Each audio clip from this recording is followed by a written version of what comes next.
এই যে হয়ে গেলো আমার সবার অনুরোধে ফুলকপি ফ্রাই, ক্রিস্পি ফুলকপি ফ্রাই। এই ফুলকপি ফ্রাই খেতে খুবই মজা, খুবই সুস্বাদু। আর এখানে আমি মেয়োনেজ আর টমেটো কেচাপ দিয়ে একটা সস তৈরি করেছি।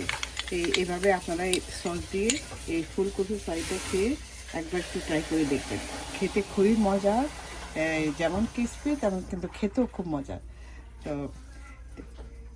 আপনাদের যদি ভালো লাগে আপনারা সবার মাঝে শেয়ার করে দিবেন, যেন সবাই দেখতে পায়। আর এরকম মজার মজার ভিডিও পেতে হলে আমি রোজার মধ্যে আমি এই যা যা করবো সবই আপনাদের সাথে শেয়ার করব। তো আজকে এই ফুলকপি ফ্রাইটাই শেয়ার করলাম। তো আবার নতুন কোনো কিছু নিয়ে আসা পর্যন্ত আপনারা ভালো থাকবেন, সুস্থ থাকবেন। তা আল্লাহ হাফেজ, বাই, আসসালামু আলাইকুম। অনেকের রিকোয়েস্টে আমি আবার এই যে আমার পেজ অবশ্য দেওয়া আছে, তারপরে অনেকের রিকোয়েস্টে আমি এই ফুলকপি ফ্রাইটা আবার করে দেখাচ্ছি।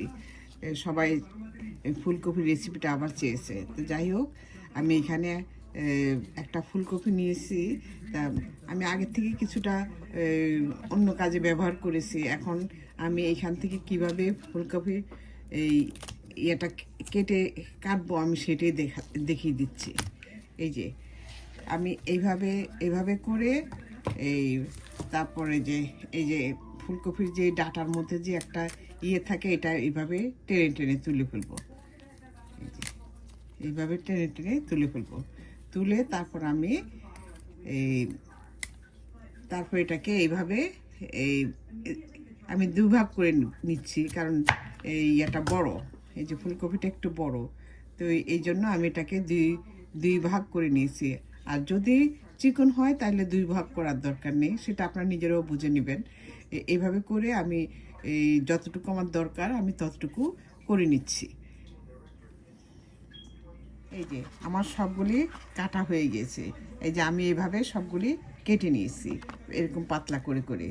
আর এটা আমার মাঝখানে কাটতে হয় না, কারণ এটা এইভাবেই চিকন। তো এইভাবে আমার যতটুকু প্রয়োজন আমি নিয়ে এটাকে আমি ভালোভাবে ধুয়ে তারপর একটু লবণ আর মরিচের গুঁড়া দিয়ে আমি মাইক্রোওভেনে একটু হালকা সিদ্ধ করে নেব। আমি মাইক্রোওভেনে এটা ঢেকে 2 মিনিট দিব। তো আর আপনারা চাইলে আপনারা চুলার মধ্যে করে নিতে পারেন। একটু লবণ আর একটু মরিচের গুঁড়া দিয়ে চুলার মধ্যে সিদ্ধ করে নেবেন, কিন্তু সিদ্ধটা একদম খুব হালকা সিদ্ধ হতে হবে। তো তারপর আসুন বাকিটা আমরা পরে করে নিচ্ছি। এই যে আমি ফুলকপিটা ভালোভাবে ধুয়ে নিয়ে এসেছি, নিয়ে এখন আমি এই যে হাফ চা চামচ পরিমাণ আমি লবণ দিয়ে দিচ্ছি। এই যে লবণটা দিয়ে মিশিয়ে দিব। মিশিয়ে তারপর আমি এখন একটা কাঁচের বাটিতে আমি ট্রান্সফার করে নিয়েছি। এখন এই বাটিটার মধ্যে আমি একটা প্লাস্টিক র্যাপ দিয়ে আমি এটা মুড়ে নিব। মুড়ে এই যে দেখুন প্লাস্টিক র্যাপ দিয়ে আমি এটাকে মুড়ে এখন আমি মাইক্রোওভেনে এটাকে 2 মিনিট আমি সিদ্ধ করব। মাইক্রোওভেনে সুন্দর সিদ্ধ হয়, আর কোনো কিছু লাগবে না, কোনো পানি দিতে হবে না, কিছু না। শুধু একটু আমি লবণ দিয়েছি, লবণ দিয়ে আপনারা যদি চান একটু মরিচের গুঁড়ো দিতে পারেন। তো লবণ দিয়ে আমি এখন এটাকে মাইক্রোওভেনে 2 মিনিট সিদ্ধ করব। এখন আমার এই ফুলকপি ফ্রাই ব্যাটারটা বানানোর জন্য আমার যা যা লাগবে আমি এখানে দিয়ে দিচ্ছি। যে মেজারমেন্ট কাপে 1 কাপ ময়দা, আমি 1.5 কাপের মতো ময়দা দিয়ে দিচ্ছি। আর লাগবে এখানে পেঁয়াজ কুচি। পেঁয়াজটাকে আমি এরকম একদম কুচি কুচি করে কেটে নিয়েছি। আর দিয়ে দিচ্ছি কাঁচামরিচ কুচি আর একটু আদা বাটা আর ধনেপাতা, এই যে ধনেপাতা কুচি, এগুলি আমি এখন দিয়ে দিচ্ছি।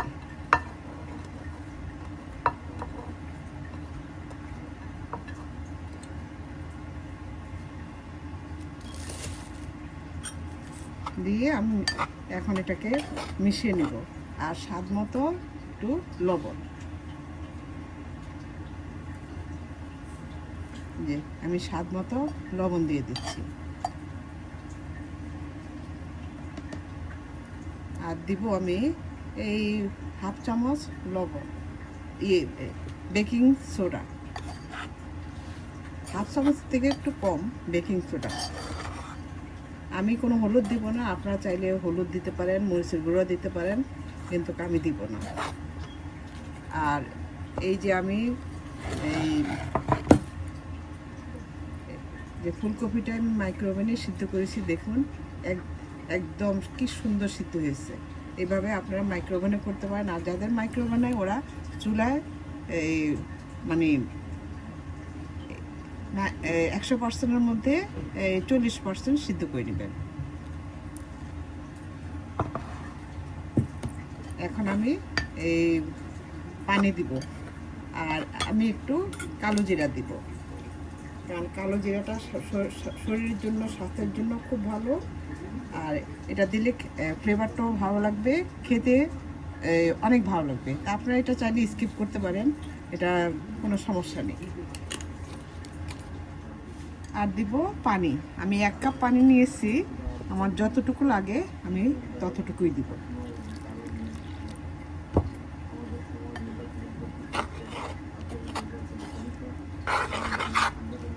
আমার আরও পানি লাগবে, কারণ বুঝে দিতে হবে।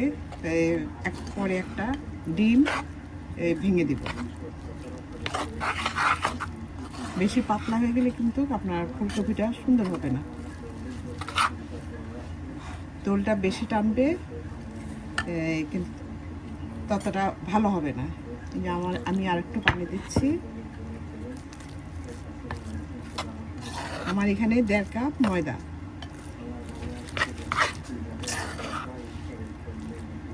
আমি আর কোনো পানি দিব না। এখন দিয়ে দিচ্ছি একটা ডিম, এই যে একটা ডিম। আপনারা যদি আরও বেশি করেন তাহলে সেই অনুযায়ী সমস্ত উপকরণ আপনারা বাড়িয়ে দিবেন। ডিমও দিয়ে দিবেন দুটো, আরও বেশি করলে 3টে দিবেন।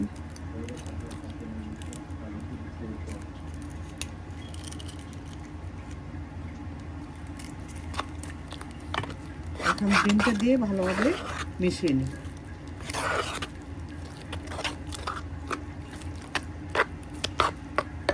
এই দেখুন, আমার কিন্তু পানির সবটুকু লাগে নাই, এখনো কিন্তু কিছু পানি রয়ে গেছে।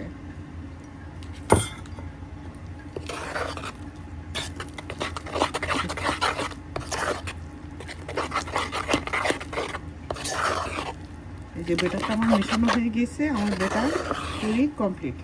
এখন ভাজার পালা, তা আসুন তাহলে একটু ভেজে নিই। এই ফুলকপি ফ্রাইটা ভাজার জন্য আমি একটা কড়াই বসিয়ে দিয়েছি, এখানে পর্যাপ্ত পরিমাণে তেল দিয়ে নিয়েছিলাম। এখন এই কারণ এটা আমি ডুবে তেলে ভাজবো। এই যে এখন আমি এই ফুলকপিগুলো, কয়েকটা ফুলকপি আমি এখানে দিয়ে দিয়েছি, দিয়ে আমি চামচ দিয়ে তুলে নিচ্ছি। আপনারা চাইলে হাত দিয়ে করে নিতে পারেন। এই যে এইভাবে আমি দিয়ে দিচ্ছি।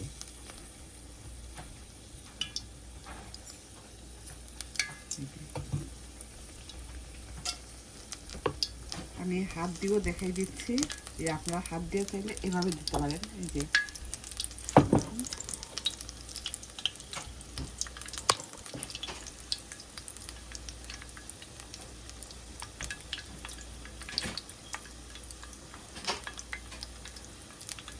আমি হাত দিয়ে দিলাম। আপনাদের যেভাবে সুবিধা হয় আপনারা সেভাবে দিতে পারেন। এভাবে একদম বাদামি করে তারপর আমি তুলে ফেলবো।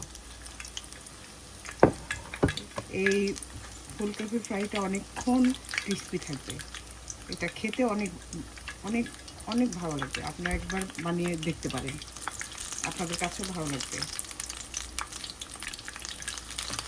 1 পিঠ হলে পর তারপর আমি এটা উল্টিয়ে দেবো।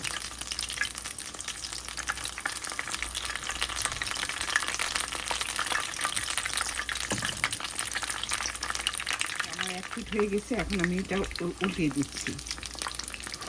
এই যে দেখুন, এইভাবে আমি সবগুলি উল্টে দেব।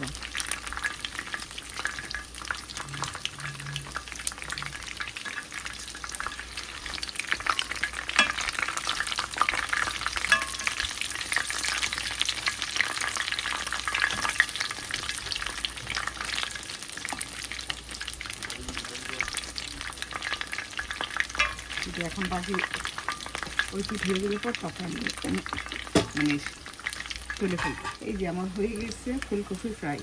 এই যে দেখুন দেখতে কতটা সুন্দর দেখা যাচ্ছে। এখন আমি একটা প্লেটে আমি কিচেন টাওয়ালের উপর আমি এগুলি নিয়ে নিচ্ছি যেন তরিটা চষে নিয়ে যায়।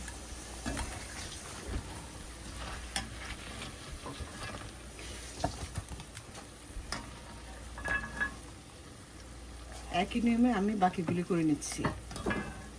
এই যে দেখুন আমার ফুলকপি ফ্রাই একই নিয়মে আমি বাকিগুলিও করে নিচ্ছি।